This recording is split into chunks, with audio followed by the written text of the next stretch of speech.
Hi, welcome to G&G Live Show with Gil and Gurpreet. So we're back. It's Wednesday. We have another great topic to cover.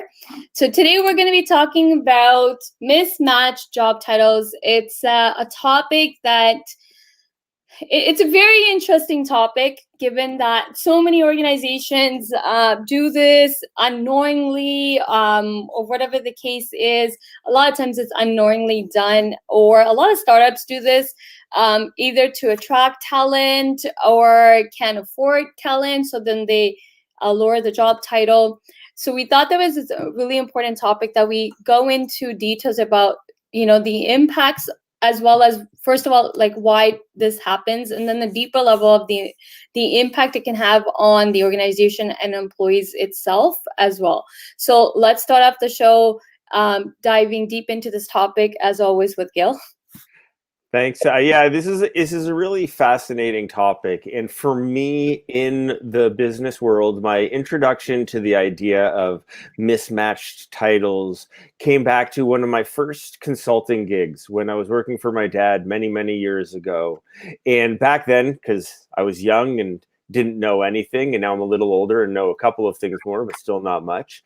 But when I was young, all I was doing at the time was taking notes and trying to listen, trying to learn.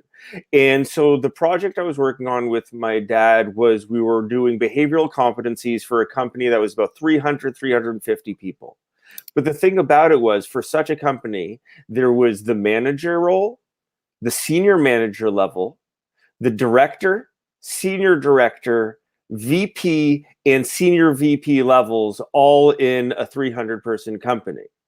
And they actually had us write different behavioral competency profiles for each of those levels. And once we were done and we were sifting through the data, my dad pointed out to me, he said to me, he's like, what do you notice about the difference between the senior directors and the VP level? Like, he's like, what's curious about that? Because, I mean, he had been doing this for years. He could pick up on this stuff. I was clueless, and it was like, I don't know. You tell me what's going on. They just look like the first things I've ever done, so I don't know. And he points out, he's like, the senior director competencies are significantly more senior than the VP level. Oh, wow. So the work that they were being asked to do was actually more senior, more strategic work than people who are at the VP level. And I'm so, curious now, then, what was the VP doing then? to be honest with you, it was so long ago, I don't remember the details of the differences, but it was more tactical work that would have made sense to have been done by a more junior level. But those were the competencies that had collected in the VP area. And so it was interesting, first of all, to see such a bureaucracy in such a small company, that there were all of these half steps, and then to find out that actually in practice what was on the title didn't matter. It was about what the person was actually doing.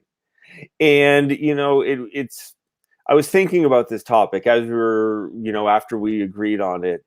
And one of the things, tell me if you have a different experience than this, but one of the things that I've found mostly about people who are so focused on title are not focused on are not focused on the impact internally, but on perceptions externally. So it's not about, oh, I'm going to get more respect amongst this team when I'm a senior manager instead of a manager. I'm going to get more respect as a team lead as opposed to just a team member. It's not really how the practice works.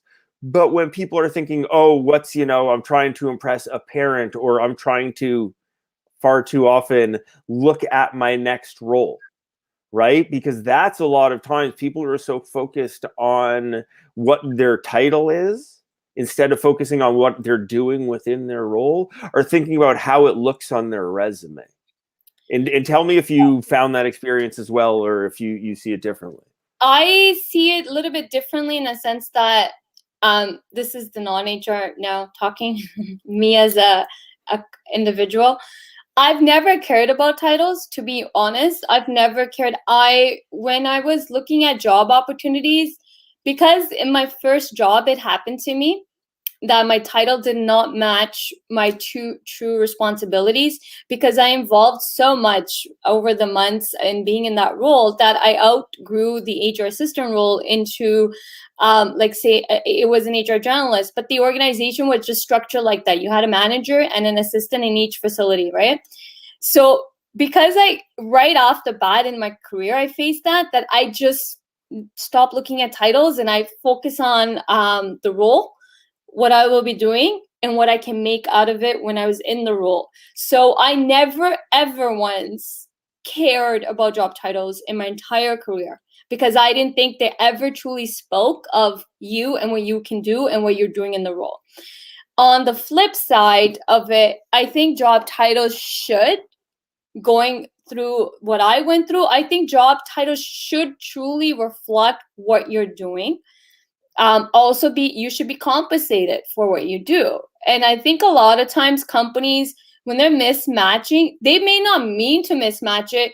You as an individual may have came, like for me, I came into an assistant role, but I made it into more. Also, my manager allowed me to take on more tasks, right? Also allowed me to negotiate a higher salary while I was in the role, because I'm like, well, I'm doing X, Y, and Z, right?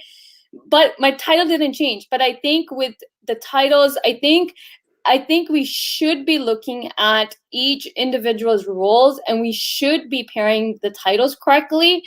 And biggest thing is composition. Now, like, I'm so curious, because you said this, the VP and the senior directors, where the director was doing the strategic and high level stuff, the VP probably wasn't. Now, how much pay gap did they have? There was a pay gap. There was definitely a pay bump for them to go from the senior director to VP role. Right. So the VP was making more money to do less strategic work. So and that's and, what the problem is. and absolutely, and I totally agree with that. But I think you're proving my point around this, because what you were saying is your focus was internally. Your focus wasn't around, oh, I want my title to be HR manager instead of HR assistant because I'm worried about something. It's like, no, I'm doing HR manager work, regardless of what my title is. I'm doing HR manager work, which speaks to the flexibility needed when you bring someone in. You don't know what they're going to be capable of. No, but deep inside, because I was doing the work, I wanted it to be titled that way too, right? But again, like, I didn't care too much about titles, but I think as I'm reflecting back and looking at my career journey and how many times I've been in roles that truly didn't reflect my title, it does a little bit create a barrier when you're looking for a job. Because I got a great advice, always on my resume, I'm not lying, but some may see it as that I'm lying, but I always use the title that spoke directly to the role I did, even if that wasn't my title when I was working there. So that's, like, I get why people want the title to go with what the role is, right? And at the same time, we should, like, why do we have, like, and I found it very interesting. I always find this more, maybe because the startup industry is booming. It's been booming for so many years, especially in the tech, that I always see interesting titles come out of the startup organization, then they start growing, because they started to give those big titles right off the ground. Like, I saw one company, they're so tiny, but the HR person has the title of head of HR. When you look at that person's credentials, you know they're not head of there's no way they can be the head of HR, because they barely have a year or 2 years under their belt. But now when this organization is going to grow, this head of HR, he or she is going to stay there, or maybe a senior will come. What are they going to call it? Senior head of HR? So I've seen this trend a lot more with startup and small organizations. As they start to grow, the titles just become very messy. And then you kind of lose focus on who's doing what. What's your experience with that? Oh, absolutely. That, early on, people are given titles because people take titles of, oh, well, I'm the COO because I'm in charge of, getting stuff done around here. Well, there's three people: the CEO, the CTO, and the COO. And so what is it? What are your roles really within the organization? One thing that I find very interesting about titles, though, is that words matter. And I'm a really, really big proponent of that. And I respect that, and I totally accept that. One of the things that I've found, and I even read a couple of articles about that, is that taking people like yourself and myself, startup individual consultants, Yeah. I have found that women, more often than men, will take on the CEO title starting out. And I've even read it recommended by women leaders, saying that because it is a title of strength, a title of power, that, men don't have to push for that because men are in a position of privilege that they don't have to push for that. That I find women more often that who are starting up a smaller company will start up, instead of being, I just use founder. That's just what I use. I'm chief cook and bottle washer really doesn't fit on a business card, so it doesn't. So I don't really know what to call myself. Only guy, but CEO never really crossed my mind to use. However, a lot of women do, and I totally respect it and understand where they're coming from. And I want to know your take on that. That's really interesting because, yes, I would say yes. Because I did this. Now that you're saying it and you're saying it so out loud, that it's going in. I was like, yeah, I did that. I used founder, then I took that away and said CEO.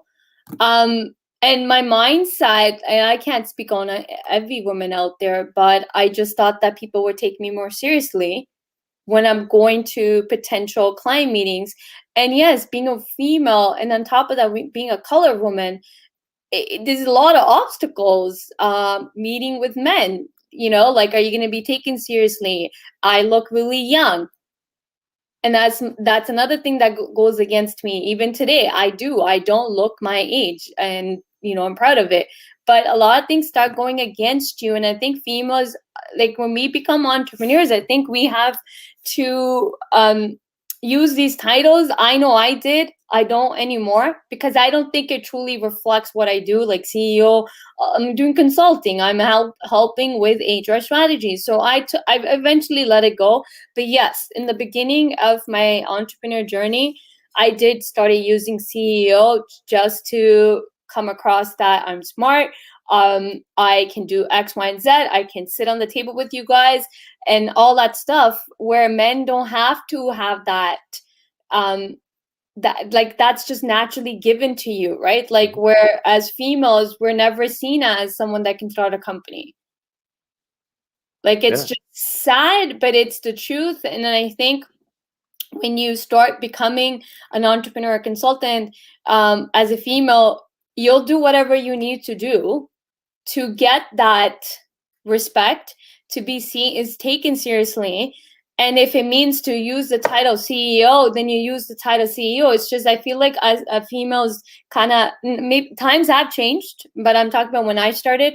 Yeah, you had to, you just have to do things, which is sad, but sometimes you just have to do things to be taken seriously. I'm sure things are marginally better than they were when you started. There's still a long, long way to go. I look forward to the day when women don't feel they have to do these things and don't actually have to, and you do. I think women still feel that the only difference between me to today to what I was when I started was that I just changed my attitude after my dad died, and I just don't care anymore. And building my brand made me drive more, and it's just don't care anymore. And brand building, and anybody listening to this, I'm big on believer that everyone out there, every career professional, every single person should just focus on building their brand.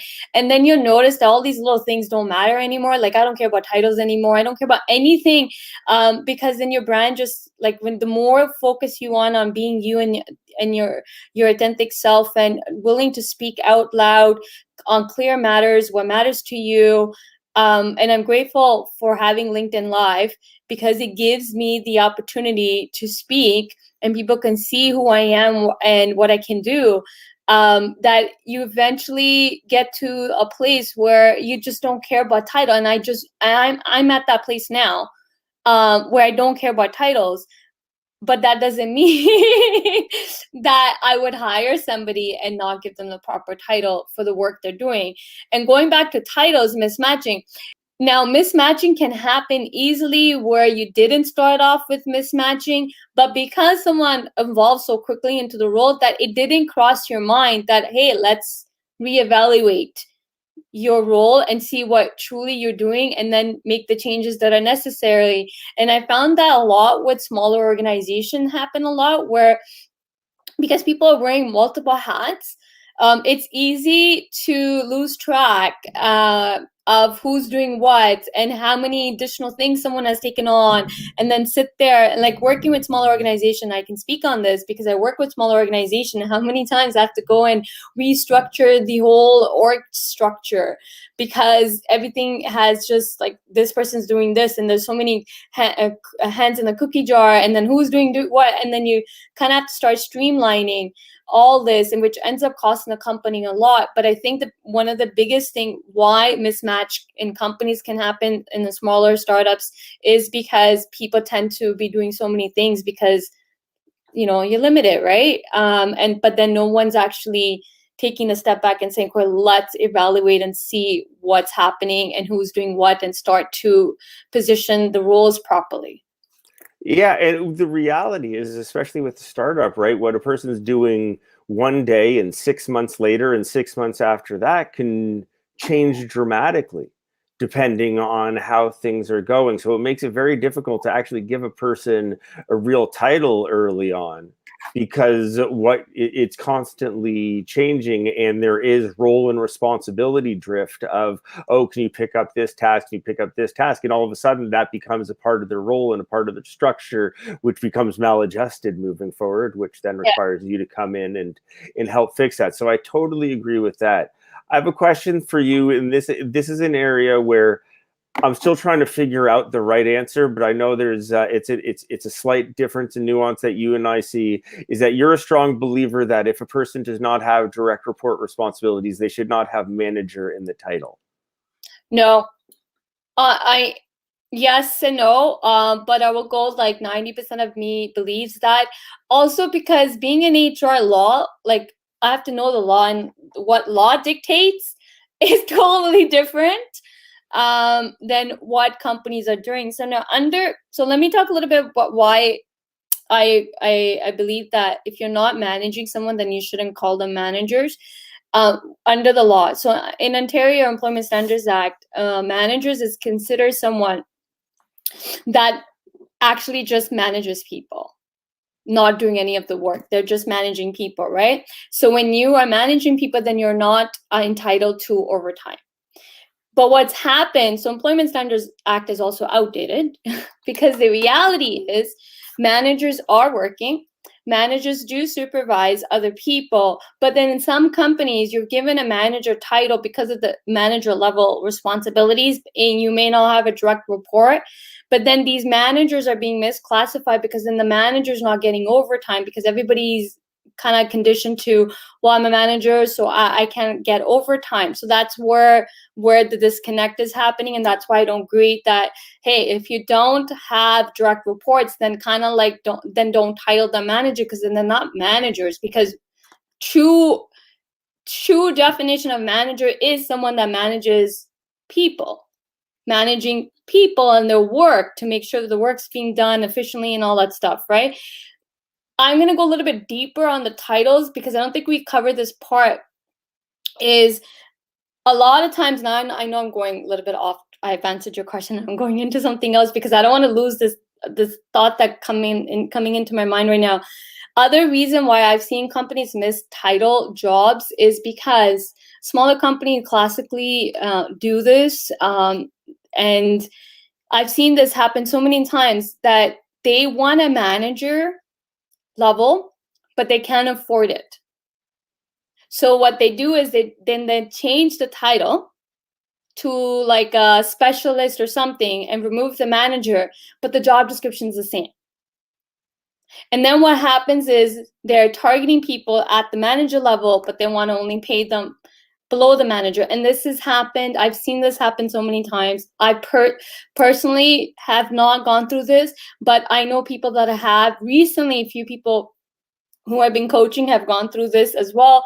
I've heard this on my LinkedIn lives too for career coaching, that, hey, a company said this, but when I got the job offer and what was discussed was a manager level, but they don't want to pay me that. And I'm like, well, then don't take it, right? So mistitles are happening also because some companies don't want to pay, can't afford to pay for the role they really want to hire somebody. So all they did was just downplay the title. Yep, and I mean, look, that's a way that companies abuse people. Mohammed actually has a point here. I'm looking at the note. It's a comment up here. A lean and mean structure is shareholder driven. That's why stress is always a part of middle management and lower management. You know, I think he makes a really good point around here, because that's a lot of time what happens is that companies use this. Oh, we're lean, and I don't mean, you know, Lean Six Sigma. I mean just we have few employees here, and what happens is the stress lands on people. So, you know, the biggest cost to a business is the people. Well, we'll reduce our costs. We'll ask people to work longer hours. We'll ask people to add things to their responsibilities without paying them anymore. And so people end up each doing a job and a half. And it like Mohammed says, it looks great for shareholders. It looks great for the bottom line, but ultimately you're also causing stress. You're causing significant issues for employees, and you're abusing them. You're taking advantage of them because you're not giving them the resources, which would be other people, to get the job done. And that's happening a lot right now during this pandemic. I know so many people that are being overworked because of this during this pandemic, because companies had to lay off. But when they laid off, that work still needed to be done, right? But who's doing it? It got added onto other people's plate. I know some people that are working 12, 13 hours a day. That's crazy. And this goes into, you know, I was going to post about this earlier today, but it was more on workforce planning. So, you know, mismatching titles also happen when you're not planning your workforce, determining what is it that you really need. And titles are given based on the work you're doing. And a lot of times what ends up happening is, because a lot of times companies can get, and I see this a lot with smaller organizations, is you get reactive. Companies are reacting instead of being proactive. So because there's no planning happening, companies can't determine what is it that they need, when they need it, or even future planning. So a lot of smaller organizations are reactive because they don't realize they need something until, like, I don't know, a year later. And it's like, or 6 months later, I was like, oh, I think we need to hire this type of person.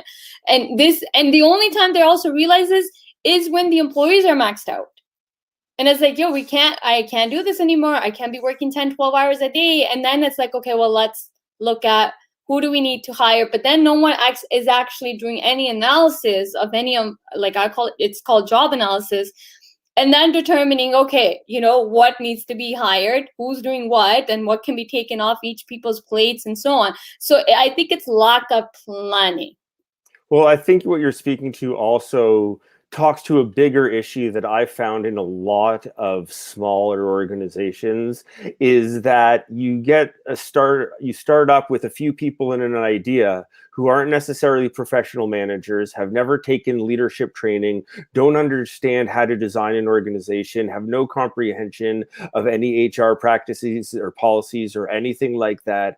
Just, you've got one person who can design an app, one person with an idea, and one person who can sell it. And they go out there and they do successful because they create something that's great. But ultimately, as they build the organization, they come to realize that, part of the problem is that they don't know what they're looking for. So part of it isn't always just that there is always a malice or they're trying to abuse people. Sometimes it's they get themselves in a situation and they have no idea what the kind of role is or what the kind of person or skills would be to get them out of that situation, because all they know are sales in technology. Those are the two things that they often end up knowing. And so they don't know, they haven't taken the training or they haven't included the skills and knowledge around, okay, but this is how do you actually build an organization? How do you make it sustainable? How do you make it so that you created that people work well together and properly and all the pieces work properly together, that there isn't overlap and nothing's falling through the gaps and anything like that? They don't know that.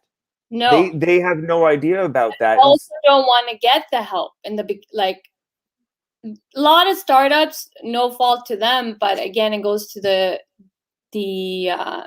profits and revenues of companies.